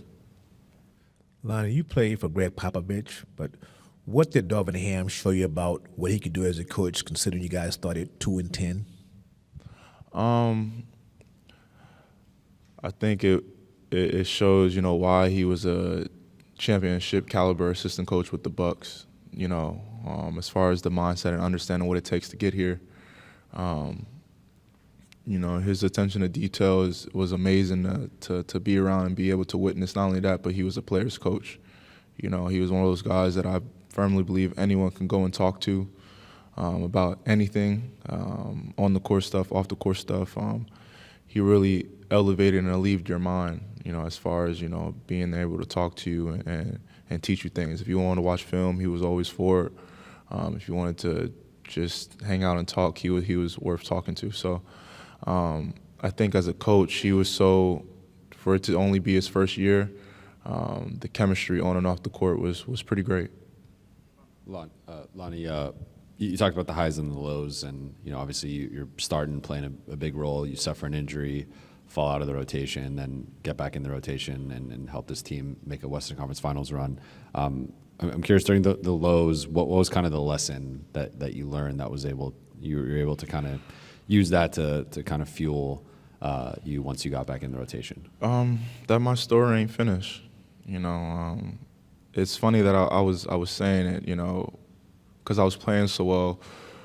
I had end goals. I was already thinking of like the possibilities of, getting a new contract and whatnot, and this, that, and the third. So when I stopped playing, it was kind of like, man, just keep your head down, be professional, and play as hard as you can. And to my parents, to my mom, to my brother, like, you can ask them 1,000 times. I always said it only takes one game, and I kept repeating it only takes one game. And I think I kind of manifested that to, not being able to play and then playing in a huge game and impacting multiple games. I just had to keep fighting. I know that the story ain't over, that even if I didn't play the rest of this year, that there was going to be another opportunity elsewhere, if not here again. And I just got to use the opportunity. Every day is a new opportunity to be something special. And I just, I take that with great confidence and importance. Lonnie, you mentioned, your contract situation. What do you want for yourself, whether it's here or in your next team? What are you looking for in terms of opportunity and role and stuff like that? Just being able to impact winning. If a team sees something in me, whether it's here or elsewhere, just being able to play, Lonnie Walker basketball and do what I can do to the best of my capabilities. But we'll see how that goes. Yeah, hey Lonnie, you just mentioned impacting winning. What are some specific ways you feel like your game grew this year in terms of being a valuable player on the court, even when you're not necessarily cooking offensively? I had to really, when I'm sitting down on the bench, just being observant of players that are within my position, Austin Reeves, Dennis Schroeder, even D'Lo, Michael Bees, seeing what they're doing so great and seeing what I can do kind of similar to that. So when I get onto the court, the transition as far as chemistry, it's very easy to adjust to, because what they're doing obviously is making them stay on the court and play minutes. So what can I do, or what can I learn to gain to get back on the court and play to my best of my capabilities for my team so we can win? And I think really just learning, watching film, seeing what's a good shot to a great shot, understanding time and place for certain shots, if they're on a run or if we're on a run, what's a great shot, and very just diving deep into film and just learning those things, as far as just the IQ side of things. And I think having such great teammates and such offensive weapons. I've learned so much on all 3 levels. Lonnie, you came into this season talking about defense being a goal for you to improve that over the course of the season. And now that you've had this whole year, what's the hardest part about raising your game defensively? I think it's just consistent intensity, consistent effort, you know, leaving it all out there every single day. Even when there's days where you might have nicks and knacks and injuries or you're tired than the norm. And that comes with just mental toughness. You know, and I think also just watching film as well and growing. You know, I think going into the playoffs, it was more so watching film on a Jamal Murray or watching film on a Steph Curry and see what they do consistent and trying to understand how they're getting their shots off and trying to, you know, stop that. So it's really just being disciplined, watching the game plan, knowing what you're taking but what you're given. And, you know, and that just comes with growth. You're one of the few and the proud to have been through last year and this season and feel like what that roller coaster was like. How satisfying and gratifying was it to go through that process and end up in the Western Conference Finals with the Lakers? Oh man, this has been a journey, like you said, a lot of ups and downs. When I first came here, one thing was that there was not a lot of hope at all, you know, and that was something that I seen about the spirit of the team last year. Like, we didn't have much hope. Then the beginning of this season, starting off 2-10, there wasn't much hope, but just being able to weather through the storm with my brothers was something that was really appreciated once we got to the play-in and the second half of the season where we really made a good stretch, and just to have that belief and have that feeling that, you know, we could win, we could do something special, and have everybody buy in. There was a feeling that, you know, you really appreciate as a player. That's what everyone looks for when they say they want to play on a contender and play for something meaningful. And I think that I got that this year, and that was something that, you know, we hope to build on. What impressed you the most about Rui and Austin, how they played and how they improved? It was just the way they were able to plug in and play. I mean, they were able to play along Bron and AD really well, but also they was there through the mud. They've been through a lot of tough times as well, and to see how they grew throughout the season and adapted, and it was something that you get a lot of joy from watching their success. It feels like it's your own success as well. So, you know, you get really close with these guys throughout the year. I mean, I spent a lot of time with Rui and AR, so those became really good friends of mine, and to see them do well, it was something that, you know, was inspiring. What are your goals for this summer? What are you planning on doing to improve your game? To improve my game, for sure. I got a lot of strength building. Got strength in my body, you know, my lower body, my base, and all that, and also improving my shooting. You know, free throw shooting, 3-point shooting. I have an ability to shoot. It's something that I gotta expand on, that part of my game. When you spent a lot of time looking for an NBA home, I think you ended up playing 4 times as many games for the Lakers than you have anywhere else. Yeah. How was the meeting with Rob and Darvin, and what would you think about being back here again next year? I mean, the meeting was really encouraging. They gave me a real shot this year. It was something, like you said, I played a handful of games with different teams, but this is the longest season I've had in the NBA in terms of just games and minutes, and it was something that I was able to show the world what I could do as a player, and I just think that the staff believes in me as well, the way how I believed in myself, and it's going to have an opportunity to try to double down, triple down, or whatever I've already done here. And the meeting went really well with Rob and Darvin too. So, I mean, they believe in me, and hopefully, you know, just free agency is coming along. Hopefully I got garner interest from other teams. We're going to work through that, but, you know, I really enjoy my time here. Hey, Wenyan, over here. You mentioned that you guys didn't feel a lot of hope at the beginning of the season, but that all kind of flipped after the trade deadline. Why do you think you guys were able to come together so quick, chemistry-wise? I mean, they brought in a group of people that the energy kind of meshed as well. I mean, the skill sets aligned on the court, which, you know, the pieces made more sense over there, so that obviously helped us. But off the floor, I mean, we came a lot closer as a team. We hung out more. It was, I mean, I had some friends that came in, like even Vandal, I already knew Vandal, but like everyone, we were close in age as well too, and it was something where having that continuity off the court and on the court, it was I don't know how it grew so fast as it did. It was kind of a surprise to all of us. But when you start winning games like that, it was like momentum shift, and we kind of rode that wave right there. And then we really hit a point where we really believed in how good we could be. I mean, even Braun would tell us in the locker room, like, we have the makings of a championship contender team. And he said, I've been on a team and I've seen it, and we got what it takes. And we all kind of believed when he was speaking there. And then us going out there, even when Braun wasn't playing, he was complimenting us, and he was even more so engaged on how we were as a team in that second half, more so than like he was excited. He was excited to come back. He was excited about what we had working on, and we all had that type of excitement, and we was working towards something. So that feeling right there is what we're looking for. Hey, when the Lakers picked you up later in last season, you made kind of an impact on the way, or right away on the court in terms of net rating, things like that, and then they chose to keep you this season. Just wondered where you noticed your game fit next to LeBron, next to AD, and kind of what are the things that you think you can still expand to fit this particular group even better if you are to come back again? Yeah, I know when they first brought me over here, I had other teams I was trying to get a roster spot on, Milwaukee and another team. But when they told me that I would have a chance to play right away. So I hopped in the plane and came here right away. And it was one thing, they didn't ask me to do anything different from what I already do. It was about my energy, how I hustle, I rebound, and how I can play along other stars as well. And, end-to-end speed, going, just affecting the game in different ways, help bring in my energy was something that I could just plug in and play. But as the season went on, I was able to find more of my niche, how to fit in, build more chemistry within the pick and roll, and just learning how to play with LeBron and AD more. So it was something this year, just having more time is where I feel like I was able to expand on that. When we often ask players their plans for the summer in terms of what they want to work on the court, but we know you have interests, specific interests in a humanitarian way off the court.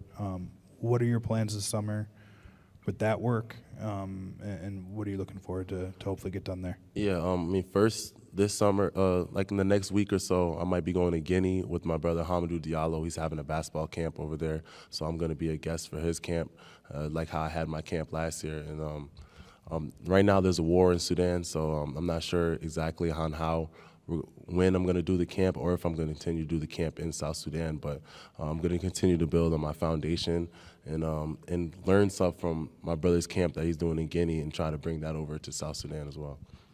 Hey, Wendy, along those lines, I'm sure you care about the work more than the recognition, but you were a finalist for the League Citizenship Award, which recognizes community service. Just wondering what that recognition means to you. It means a lot. It's something I've always been interested in, and even me knowing that I came from somewhere else and just being grateful for being here in the U.S. is something that just having that attitude of gratitude always makes me want to be able to give back. So being able to be a blessing is something that it means a lot to me. And like you said, it's never been about the recognition. It's always been about the impact. And to be able to impact other people's lives and have younger people look up to me, is a privilege. And I'm really honored for that. And hopefully I can pay it forward to the next generation and help the next generation help the next generation. And that's how we continue to have purpose in this life we live in. So. Just to follow up on that, I know Backstage Lakers did a piece on you going back to Sudan and kind of meeting family members and going on down the lineage. And now you just mentioned the war. It's, of course, been a very difficult period in the country. Like, how do you put all that into perspective and playing in the NBA and thinking about your family members, and how has that been for you? Oh, man, when I first came back, I felt like I was traumatized again, like seeing how the way the people are living over there, it's a whole different world. And like we live in here in LA, we're in Hollywood, it's all the lights and cameras, but then you go over there, there's people that don't have running water or electricity that are literally your blood, first cousins. And so like, it's tough. You got to be able to compartmentalize or whatever you're saying, put this over there and kind of focus on what's going on at the time. Like, if you can't pour from an empty cup, so you got to make sure you focus on what's in front of you and just be able to do what you can over there and not always be too stressed out, but always stay in touch. And that's something that even just like a few words here and there, or if you can help here and there, or help try to build something that's more long lasting and try to have an impact, that'll make you feel better about that, because you can't save everybody at once. But to be able to have an impact over there is something that's I feel like is important. And like I'm a refugee myself, so there's a bunch of us around the globe, and because of war. And us as a diaspora, we have an ability to bring back the things we've learned, like everything I've learned here in the United States, and there's people in Australia and England where we could come back and we can start, businesses here and that. We can help with the schools, hospitals, and just even showing up, back up, and bringing hope, bringing that type of energy to the country. We have a chance to build something and make it special. So my goal is to galvanize all of us, the people that do want to go back and help, and just focus on the people who want to help. And we're going to go there and we're going to build and we're going to bring our country up. Hey, Tristan, it hasn't been a long time, but you got put in the game in big situations, defensively, able to kind of still show what you can do, a couple dunks. So what did that, not that you needed to remind yourself, but what did that show you about the kind of the level you're capable of playing at and how you think about your future, whether it's here or wherever it might be? For me, it's just be ready. I give a lot of credit to our coaching staff. First of all, of course, the Lakers franchise organization for believing in me and bringing me in and feeling like I was the right fit to help them for what they were trying to do, and hopefully I met their expectations and what they were expecting from me. So a lot of praise and thank you to them for taking a chance with me. But I gotta give a lot of credit to the whole staff. I think the Stay Ready runs were great for a lot of guys on our team. I think it was great for obviously with Lonnie, you saw what he was able to do in the Golden State series and just, getting himself, back in rotation and playing at a high level for us off the bench, which we needed in the playoffs. And then for myself, just staying ready for whatever opportunity comes. And last night, my number was called, and I just wanted to go out there and compete and just play my game and play hard, which is playing hard, competing, defending, and just being a pest on both ends. And hopefully I was able to do that. And, of course, I wish it led to a victory. So maybe I should have been more of a pest, a bigger pest. And just your experience in the NBA many years, like how close is this team? How much do you think should be considered as they try to figure out how many guys they're going to bring back? And, what do you think could be that ultimate difference of them getting over the hump? No, I really like this team. I was on ESPN when this trade happened. Dave was on set with me. Our 5-hour trade special, long day.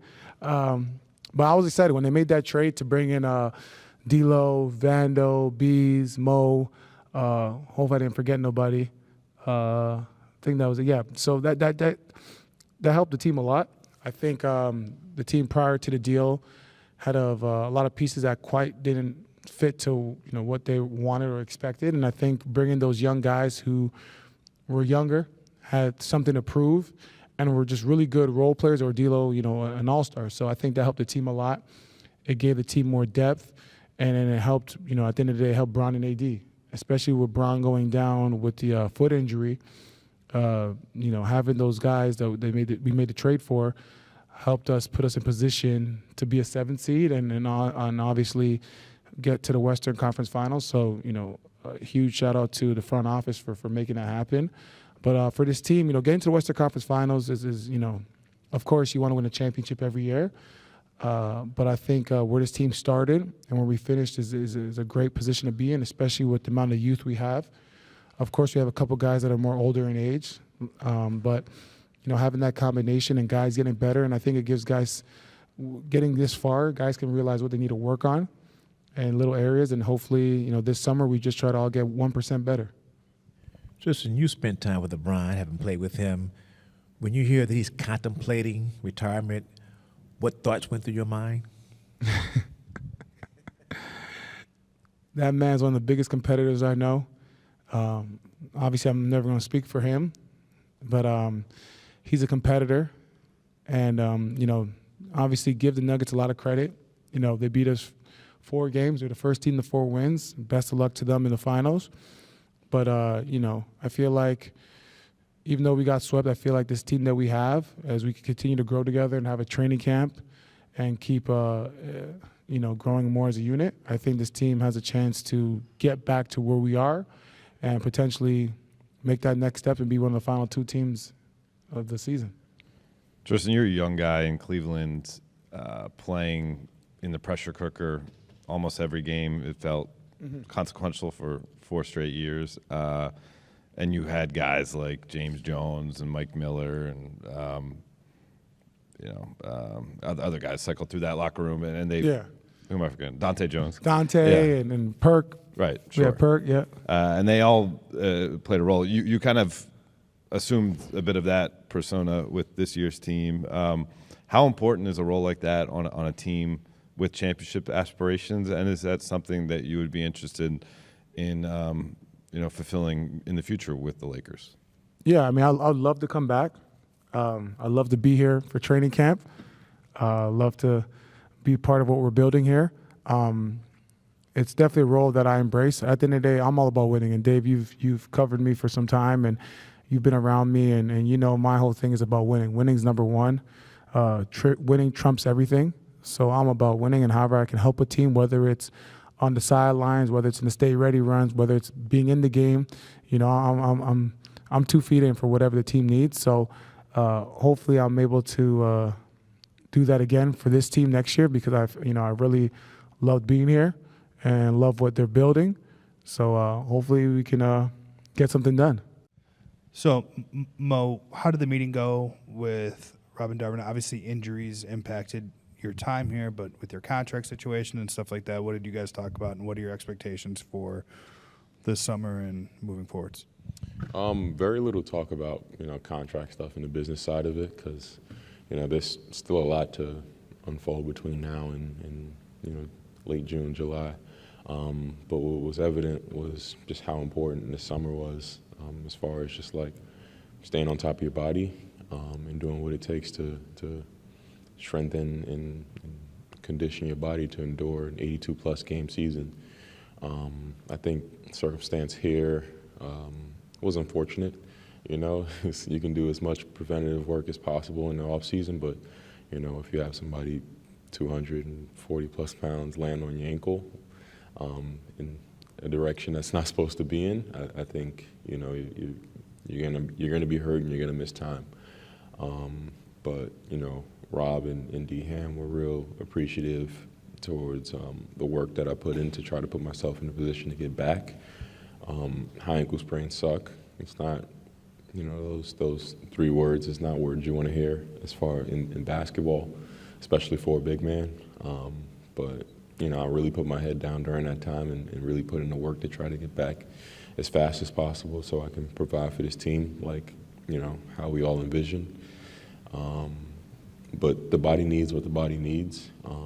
It needed time, and I think I got into a mode of where I was trying to will myself back to being healthy, and that just doesn't work, And then I told myself that I was going to try to get, we all came together, we put our heads together, and we all tried to get my ankle and my body to as close to even 90-80% as possible, so I can provide again. And it was just it sucked being on the sideline watching your teammates go out there and battle, and when you know what you can bring to the table and provide. But that's just the spirit of basketball, the spirit of the game. But now I think it's just time to just dive in on the summer and really put yourself in a position to be as successful as possible. Mo, even though you weren't playing, what do you feel like you learned from being here, just from watching LeBron and AD go about their business, and also just watching this team go deep into the playoffs? I think routine. Those guys, I know for a fact, like I was rehabbing, and when you're rehabbing, you're in at a much earlier time than the actual team will be. You're in earlier and you leave late, and that's when you're rehabbing. But I was coming in, for a 7 o'clock game at 2 o'clock, 3 o'clock, and I would see LeBron's vehicle there, and I'd just be like, all right, I see what type of time he's on, just routine. You see LeBron's car, you see AD's car, you see Dennis's car, and those guys, they have the reason why they're so successful in the NBA is, because of the hours that they put in. They're never satisfied, and they're oftentimes the first to leave and first to get there and last to leave. Well, what do you plan on working on this summer? Is it physical? Is it skills? Or is it all those things? I think this summer is real simple for me, especially when you play with generational talent such as LeBron, AD, and company. I think it's simple for me. I think it's to just work on my body as much as possible to where it's like a tank, cardio and conditioning and strengthening and just putting your body through the right and the smart amount of stress in the off season will really, I think it has really good carryover to the 82 plus game season that we look forward to next year. But as far as skill work, there's always room for improvement. As far as like playing with your back to the basket, and I think a lot of it is just like the IQ of it, the IQ of the game, the gamesmanship within the game. It's just, taking a deep dive and really watching yourself on film and just learning, like, all right, these are the spots that I need to get to, and these are the moves that I need to add so I can, provide for the team as far as offensively. Troy, how would you summarize the whole season? Kind of coming in and getting really consistent playing time, making the playoff push, and having that be mixed some. What do you take away, and how do you apply that to the offseason? It was a really long year. We basically had 2 different teams, so just me trying to figure out my role in different spots. Early on in the year, I was playing more of the 4, kind of more in that like dunker area. So definitely added some of that to my game, but just being able to stretch the floor and be a defender. I think one thing I want to work on this summer is just being more aggressive offensively and being a playmaker. Even if it's not me shooting the ball every time I'm touching it, just getting downhill and being able to make plays for my teammates. So I definitely felt like it was a good year, though, and I felt like nobody thought that we would be in the Western Conference Finals. So it's definitely something just to look back on. And then, before the season started, we had talked about in Chicago, they had you in kind of a specific 3-and-D role, and you knew you could do a little bit more. And it seems like you did get a chance to show some of that this year. Would you say just the growth in the different parts of your game? Yeah, for sure. I felt like Darvin and Rob let me play a little bit more. Definitely got to show more of my passing side of things, and even then letting me initiate on plays and just bring the ball up the court and just show that side, or like rebound and bring the ball up for fast breaks and stuff. So definitely feel like that was shown, but I still want to capitalize on that a little more this summer. So, Troy, coming off of last year, the front office was intentional about trying to get younger, switchable defenders, add shooting where they can, and you were one of the first additions in the offseason that I think checked all those boxes to some degree. What was the nature of your conversations with Darvin and Rob about your potential future with this team, considering your free agency? We had a good conversation. We just talked over the season and basically summarized everything, just talk about things that they want me to work on this summer, and, just talked about overall how the year went. It was a really long year, and I definitely had my moments and definitely some times where I wasn't there, and just talking about where I can pick up on and where I can be better at. It definitely was a good conversation, and I felt good going out of it. So, yeah, it was very progressive. Have you thought at all about what it is you want for yourself next fall, I guess in a couple months, in terms of whether it's role, whether it's continuity? Have you given any thought? I feel like for me, if anything, I'm just looking back on what I could do better and how I could be better for this summer.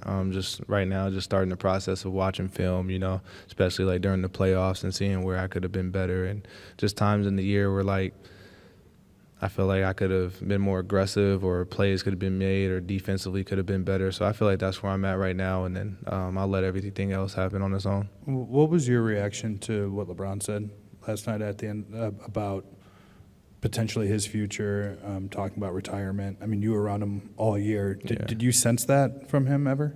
Nah, Bron is a professional on all degrees, and I feel like that's human nature, to be his age and be playing at the level that he's playing at, putting his body through that much work. I don't blame him for feeling that way. Personally, for me, I feel like because of his love of the game, he will continue to play. But, I don't blame him at all, especially playing at the level that he's playing at all year, so.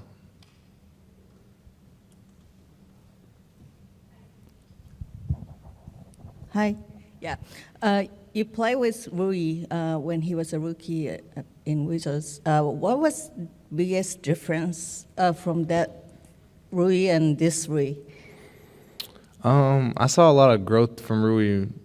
Just defensively this year was great. Just seeing him grow. I feel like when he first got here, he kind of struggled a little bit trying to find his role. But just as the season went on, you just saw him in the playoffs. I think people questioned his three-pointer a lot. He knocked down a ton of shots for us in that Grizzlies series. He even had a big game in that Warriors series. And then just defensively, just seeing him blocking shots from the opposite side and, being able to guard Joker, it's just like one of those things where, for me, seeing him his first year compared to now and definitely seeing that growth, is something that I'm proud of, just being his teammate early on and just seeing the player that he's become is definitely great. He also looked really happier here. Why do you think that was? I feel like that was more of our team chemistry this year. Everybody was just very happy for each other. I feel like we had a lot of guys that could be starting on other teams, other places, but I feel like everybody just bought in. And even though our contract situations weren't perfect and stuff like that, I feel like we all still had the same common goal of trying to win a championship and come together as one for that. So I feel like just naturally with that, it makes you enjoy basketball and you don't really worry about all the other things. You just kind of take it one day at a time.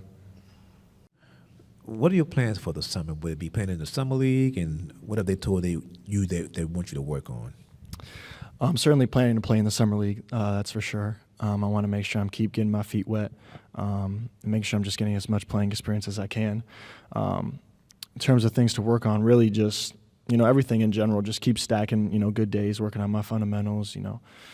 Building on the foundation that I laid this season and making sure that I'm getting my work in this summer so that I can come back next season and really make an impact for this team. How old are you now? I'm 20 years old. So LeBron has played longer than you've been alive, almost. Yes. What have you learned about the game of basketball from watching him play and train? There's been a lot of strategic things I've learned from him just on the floor, in terms of scouting for teams, especially in the playoffs, and having this playoff experience of going to the Western Conference Finals, seeing how we prepare for different teams. I think one of the biggest takeaways I've taken from him is sort of his recovery process and his mindset, sort of things off the court. He's been in the league for 20 years, like you said, and so there's got to be some sort of thing that he's doing to have that type of longevity, and that's the thing that I wanted to really, focus on and learn from him is how does he do that? And how can I apply it to myself now so that hopefully, my goal is to play in the league for a very, very long time. I can sort of implement those skills as early as possible so that it can help me, stay in this league for a long time. Hey, Max. What did Darvin and Rob kind of talk to you about in terms of your potential role on this team next year? Well, they said there's an opportunity for me to take. Obviously, it's not going to be given to me, but there's an opportunity for me to have an impact on winning on the floor.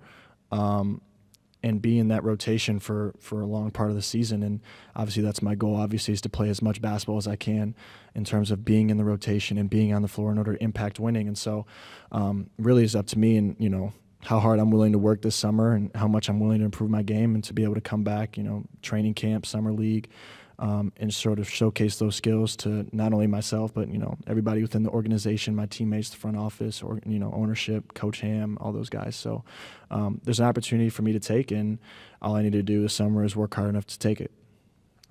Max, there was a time this season where you got meaningful minutes on a semi-regular basis. You get through the playoffs, and it was, spot minutes here and there. What did you learn from seeing guys like Troy and Malik and Lonnie go through that similar process as veterans, but stay ready, someone like Lonnie in particular, when he gets his chance? Yeah, certainly. I mean, like you said, Lonnie is a perfect example of staying ready. And, I think it goes to show those veterans, Malik, Lonnie, Troy, the guys that, were really playing at the beginning of the season and maybe not get as much time towards the end or in the middle. It just goes to show you how long of a season the NBA season is, how it ebbs and flows, the ups and downs, and how staying ready is super, super important because you never know what's going to happen. Like you said, Lonnie gets thrown into that Golden State game and contributes 15 points, I believe, in the fourth quarter, and he's the reason we won that game. All because he stayed ready, stayed professional, and so for me going through a rookie season like that, especially after the trade deadline where I really had to stay ready the whole second half of the season. just watching Lonnie and how he did that, watching, Bees, as the playoffs started to, simmer down as we got, farther and farther, how his minutes sort of declined, how he stayed ready, and same with Troy. And so watching those vets who have, 3, 4, 5 years in the league, seeing how they stay prepared and how I can sort of take that, into my future if I'm ever in that position again. Yeah, that's the plan. Hey, Max. You talked a lot last year about, needing to gain strength to be prepared for the NBA game. Now, sitting here almost a year later, how much progress would you say you've made, and how much do you still have to go? I think that's one of the biggest areas I've progressed this season is my strength, my weight, and I think I did a really, really good job of that when I first got here. Like you said, when I first got here, I said I needed to sort of get stronger, get more physical, be ready for an NBA season. And I think I did a phenomenal job of sort of getting myself in shape, gaining some weight, and being able to hold my own, in these NBA games, or especially on the defensive end, I'm guarding some of these best players in the NBA. They're obviously physical, much older than me, and so my ability to sort of hold my own is something that I think I did a really good job of, and that just, I think, attests to the work that I put in on my body. Hey, Max. There were a lot of Laker fans that really wanted to see you thrust into the conference finals or in the playoffs. Do you feel like you would have been ready? Like, did you want to potentially get a shot, and do you feel like you would have been ready for that? Of course I wanted to play. I mean, getting meaningful minutes in any playoff series, especially as a rookie, is something that I would have certainly enjoyed. And I definitely think I would have been ready for it for sure. I put the work in every day. And, to the question earlier, like I was watching Lonnie, Troy, Bees, how they stay ready and sort of, how they stay ready. So when they get thrust into the game, they're ready to go. And so I think I emulated that pretty well, and I think I would have been ready to contribute to winning if I were in the conference finals or any playoff series. Hey, Max, over here. How was your South Bay experience?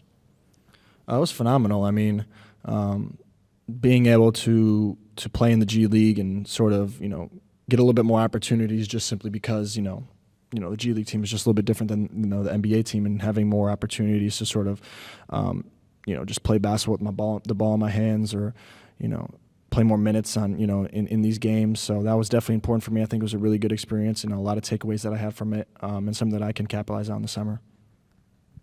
Hi, Max. I think your younger brother gonna play for University of Minnesota. Mm-hmm. Yep. Yeah, and I think he tried to, follow your step. How big your experience here is for your family? It's definitely huge. I mean, for my younger brother in particular, who's trying to play basketball at this level as well, he sort of, saw what a rookie season could be like. And I think he learned a lot just from watching games, just from the stories I've told him and the things I've told him, about being in the NBA as a rookie. And I think it was really good for him just to have, someone like me as an older brother to sort of watch. And I think that just is true for anything in life. You got a big brother who goes through experiences before you, and then, you see what he did wrong, what he did well, and how you can capitalize on that, and how you can, avoid the same mistakes. And so I think, the same analogy applies to this. Rui, how would you describe the last few months since being traded to the Lakers, and then you're going to be a free agent this offseason? What is your mentality going into this summer, and what's important to you as you make a big decision? Man, first of all, it was crazy, crazy 3 months for me, crazy mean like good meaning though, I was one of the best time of my life, it was like literally 3 months ago, 4 months ago, I was in a different team in the East Coast, and all of a sudden I'm here in LA, one of the biggest team in the NBA, and making this crazy run, First, when I got here, like I think we ain't even gonna make a playoff. We aren't on the playoffs team yet, and we got a lot of trade, and we start winning the games, and we got 7th seed, right? And it's and then we got to the Western Conference Finals. Like it was for me, it was like one of the best moments, and I think I had a good experience. I learned a lot of things. From of course LeBron, AD, like the coaches, the field, like it was just for me. It was I feel like I had like a 2-3 season, this year, and it was it was just it was great for me. You think it's gonna be great for my career. So yeah. Rui, did it feel like kind of there was that one DNP and then seemed like you were more aggressive after that, and it seemed like everything sort of clicked, and you put together one of the most consistent stretches you've had of your career. How much of that was comfortability with the situation with the teammates? How much was it that the stakes were high and you were playing meaningful basketball? What do you think it was that kind of clicked for you? Yeah, I think it was for me. It was like a day off for me. You know, they gave me a day off. You know, to relax a little bit. You know, so I can kind of, you know, go out. You know, but it was their plan. You know, I guess.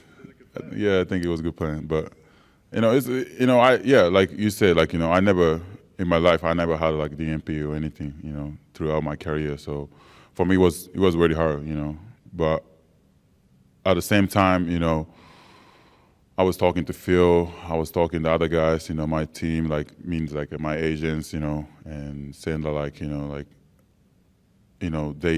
they kept telling me, like, you know, just be ready, you know, just be ready for the big games, you know. They said they're gonna need me for all those big games, so they just be ready. So my mindset was like, you know, those like playoff, like, you know, like playing games or something. And so I kept walking, and yeah, it's just it was a good lesson for me, and yeah, it's just that's a part of the NBA. That's a business too. So I kind of understood that, you know, how all these things works, and it was for sure. It was like a turning point for me. Yeah. Hey, Rui, just wondering any summary of that initial combo you have with Rob and with Darvin as you think about, you know, the future, and then for you, just what it was like playing alongside LeBron and AD, and, you know, what that allowed you to do on the court with attention drawn somewhere else in the front court, you know, maybe a little different from what you had in the past, and how much of a fit do you think this is for you with the Lakers moving forward? Yeah, I think just say like playing with LeBron and AD, you know, especially us three, you know, on the floor is gonna. I think it was a very big impact, you know, against any team on the NBA. So I think for sure that those, like you said, in the front office, they're of course looking for it, and of course I'm a free agent and whatever. But yeah, just for me, it was just these 3 months was really good for me. You know, I really had fun. I learned a lot of things, you know, from just say LeBron, AD, the coaches, like the whole organization. So yeah, I just want to, you know, thank for this opportunity, and for me, end of the day, you know, I've been always good with my agents, you know, Jason and Matsu, they always being really grateful for me. We a team, and then we always make a good decision together. So honestly, I can't say anything right now, but it's just, yeah, I'm just gonna talk to them, you know, carefully, like, you know, and we're gonna decide how we're gonna do. But yeah, I trust them a lot. So, you know, I'm just gonna. I'm not saying it's gonna be up to them, but yeah, it's gonna be. Yeah, their opinion is gonna be really big for me. Yeah. Rui, I got two for you. We were in Houston late in the regular season, and you told some of us that I'm still trying to figure out the playbook and everything, but I've committed to. I'm just gonna play hard. Did you feel like that's almost a skill that you've learned in this stint with the Lakers thus far, that what you can unlock and unleash from your game if you play with maybe a higher level of force with more consistency than you had before in your NBA career? Yeah, for sure. And especially this, like, you know, for this team, like this season, it was crazy, I feel like, because, like, I think we had, like, two different teams. So we had to build, like, team really quick, you know. So those, like, play hard and, like, those kind of stuff really helped me and as a team, too, I feel like it. And of course, the coach, DM, he likes to play hard, you know. So he always talk about that all the time. So yeah, those are for sure helped me, you know, just to expand my game, you know, defensively especially. You know, I think a lot of people are doubting about my defense. So, you know, yeah, but this, like, you know, since I got in the Lakers, I think it's been great for me, and yeah, I think it's gonna help my career for sure. Yeah. And my second question, I never got a chance to ask you this, and I've seen an explanation on it on social media. I don't know whether it's valid or not, but Why did you decide to wear number 28 when you joined the Lakers? Oh, initially it was actually my birthday. My birthday was February 8th, and my numbers. I usually number 8 is my number. 8 is mean hachi in Japanese. Hachi is mean 8 in Japanese. So that's why I just I wanted to wear number 8, but it's the Kobe's number, and then I know it was gonna be hard. So then when we were deciding, and yeah, it's my birthday, but also it's Kobe's number and his daughter's number. So I'm like, okay, that's gonna be a pretty big, deep meaning. And yeah, I just like the number, so that's why I just picked it. Yeah. どうもお疲れ様でした。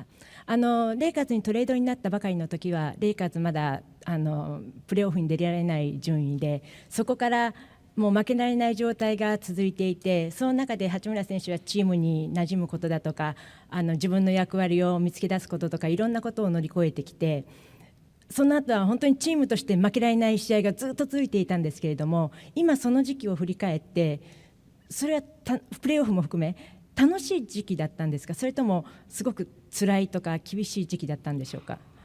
今振り返れば楽しかったなと思うんですけど、その時は、楽しかったかもしれないですけど、苦しい方が大きかったんじゃないかなと思いますね。でもそういう苦しい時を乗り越える頃からこそやっぱ楽しみっていうのが出てくると思うので、そういうところはもうそういうなんていうんですかね、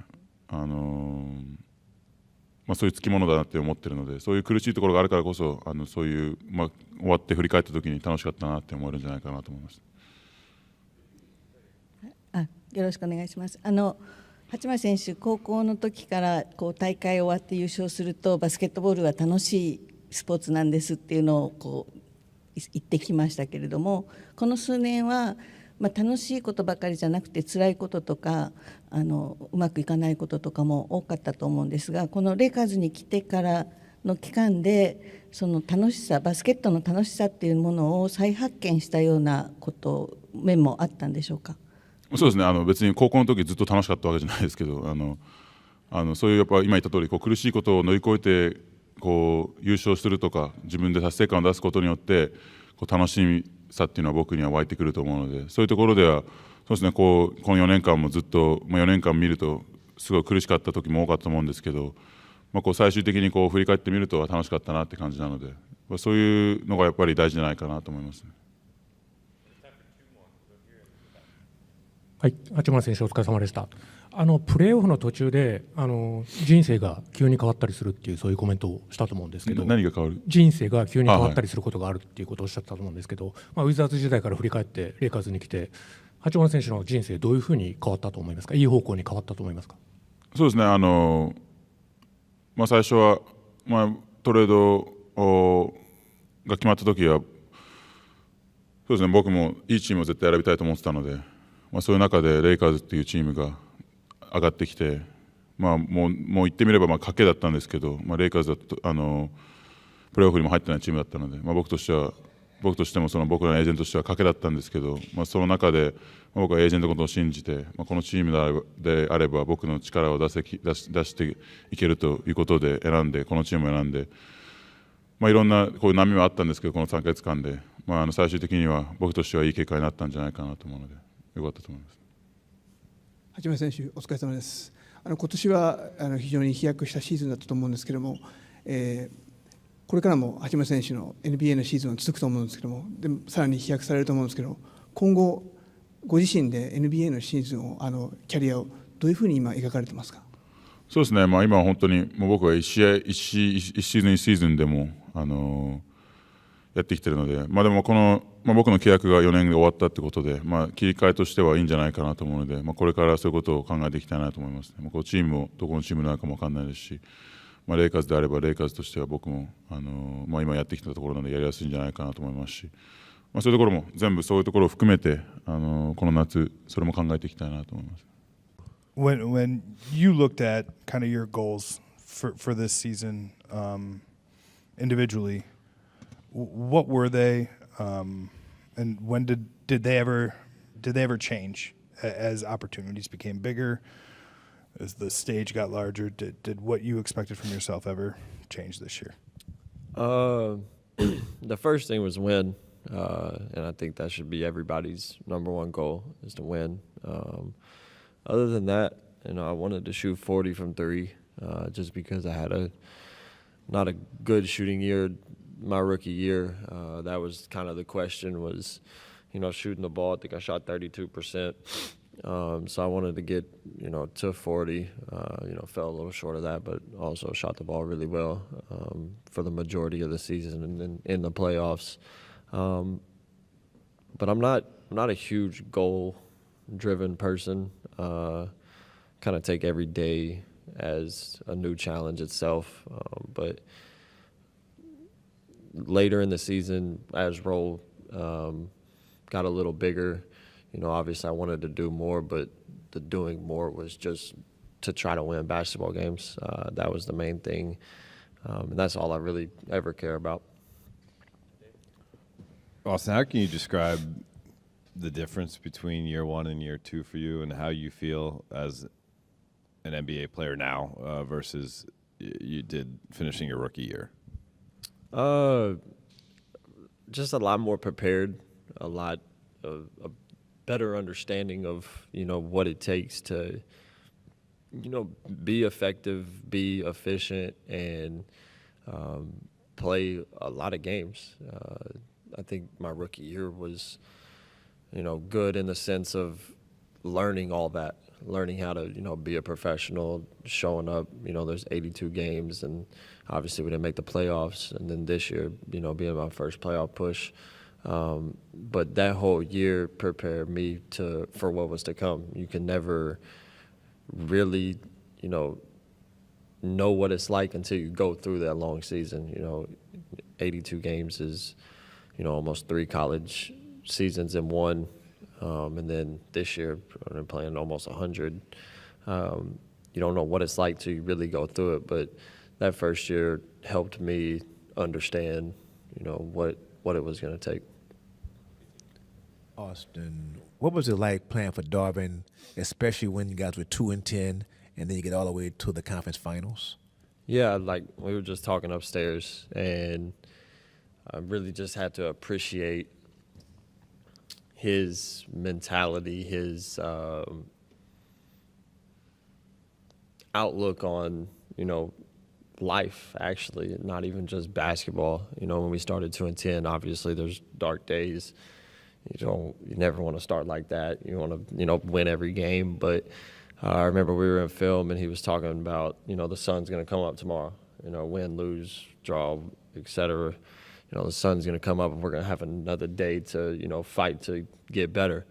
And just that energy and positive mentality to improve every day, kind of just, it was like a trickle-down effect. It helped people, not really dwell in, the bad that was going on then. So it was amazing, for him to make it, to the Western Conference Final in year one. Just shows a testament to, the work that he puts in and, just what he believes as, a basketball coach. Hey, Austin, you developed a real friendship with LeBron. You two have a palpable chemistry. What was your reaction to hearing that he hinted at retirement talk last night? You never want to see a guy like that not play, just because of how good he is. He's been a staple of the NBA since he got drafted in 2003, basically. He had like the biggest opportunity to be a failure, in my opinion, if he wasn't a first ballot Hall of Famer, won championships. With the scrutiny that he got, if he didn't do what he did, he wouldn't. Everybody would look at him as a failure, and if it was anybody else's career, he would. It'd be one of the greatest players ever. So for a guy like that to, hint about that, I don't know, but you never want to see a guy like that leave the game just because of all he's done for it. The level that he's still playing at. So hopefully, he's back next year and I can get to play with him again. As a quick follow to that, did you reach out to him last night? I texted him and just appreciated him for, you know, accepting me and really just trusting in me and giving me an opportunity to, you know, be myself and help us, you know, win basketball games. That was really it. Austin over here. Hi. I just wanted to check in on what your conversations were with the German Federation, if there were any at this point. If not, what your thoughts are on playing for them eventually. Yeah, if you could just fill me in on that, please. We haven't had any conversations recently. It's been a couple months since I talked to anybody. But the whole plan was to not do anything this summer. But, you know, eventually I would, you know, like to experience that. But that's really it. Austin, what was it like for you this season just to be gaining more notoriety in general, whether you're talking about more attention being paid to you on the court, becoming more talked about, stuff like that? Yeah, I mean, I'm not really the type of person that loves to get talked about. I kind of would prefer to stay behind the scenes, you know, stay to myself. But saying that, you know, that's what happens when success happens in this league. And it's been really cool for me to, you know, play against guys that I've watched for years, and during game, you know, they're telling me that I'm actually good at basketball. It feels good. But all the off-court stuff is what it is. Not saying I hate it, but I'm a more homebody, chill, but on the court wise, it's like I said, it's cool. You're a free agent this summer for the first time. What do you want for yourself in free agency? You mentioned a desire to be back here and playing with LeBron. Is that your preference, and how do you think this will play out? Yeah, I mean, I want to be here. It feels like home to me in a sense. You know, obviously it's a lot different than my actual home. It's a little bigger, a lot more people, worse traffic. But I told somebody a couple months ago that it feels like a home for me, basically. The way the fans support me, you know, the players, coaching staff, front office. This is definitely somewhere I want to be, you know, but we'll see what happens. One of the things Rob said was that he doesn't think that you're the kind of guy that money will change once you get it. What ways do you think money will change you? I will have a membership at a golf course, and that's probably it, honestly. I'm not really into cars, fashion, so whatever my family needs, I'll get. Just one membership? Well, it depends on the price. Yeah, but you know, I'll definitely. Golf is number one, and then, or no, it's not number one. Family is number one. Whatever they need. Let me take that statement back. Family's number one. Golf, very close second. But yeah, no. Well, that's you know what that is. We love that too. But I got a great facility here to work out in. So, no, I don't see it changing me. I don't see it, you know, doing anything different. I kind of live my life the same if I had X amount of money or if I didn't. So, still play video games and golf. Austin, we've talked a lot about the way that you believed in yourself, but you weren't sure that other people did, and you know, weren't recruited that much, et cetera. Now that you've gotten a certain amount of recognition, I suppose, now on this level, but do you feel like you always are going to have that same level of chip on the shoulder, and even whatever it is the contract comes, and how do you kind of keep that centered as part of what your being is? Yeah, I don't think that changes at all. All those things don't magically disappear just because I get a contract. You know, there's always going to be people that doubt me, that don't think I'm very good. So all those experiences that I've been through are still basically the same, and will motivate me to, you know, just become as good as I can become. And then just thinking about this offseason, for you as a player, it was a long run. You seemed to really physically find a second wind almost as the playoffs went on. What is most important to you still as a young player to how you want to come back for next season? Yeah, I mean, I learned a lot from this run and just taking care of your body and being mentally sharp. I think the mental part of basketball and probably a lot of other sports that I can't speak on because I never played them like at a high level is maybe more of the battle. You definitely become mentally drained at points in the year, but to keep that strong and to have the discipline to stay up on your other treatment, your body, your work, because when you get mentally drained, sometimes all you want to do is lay in bed and go to sleep.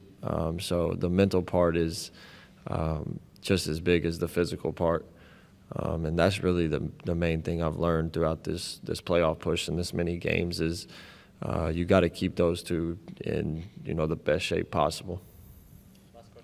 Hey, Austin, you've talked a lot about all these ways you can get better as a player, and you're still obviously a young player. But do you feel like you're almost at a point where you can take strides as a leader of this team? Yeah, for sure.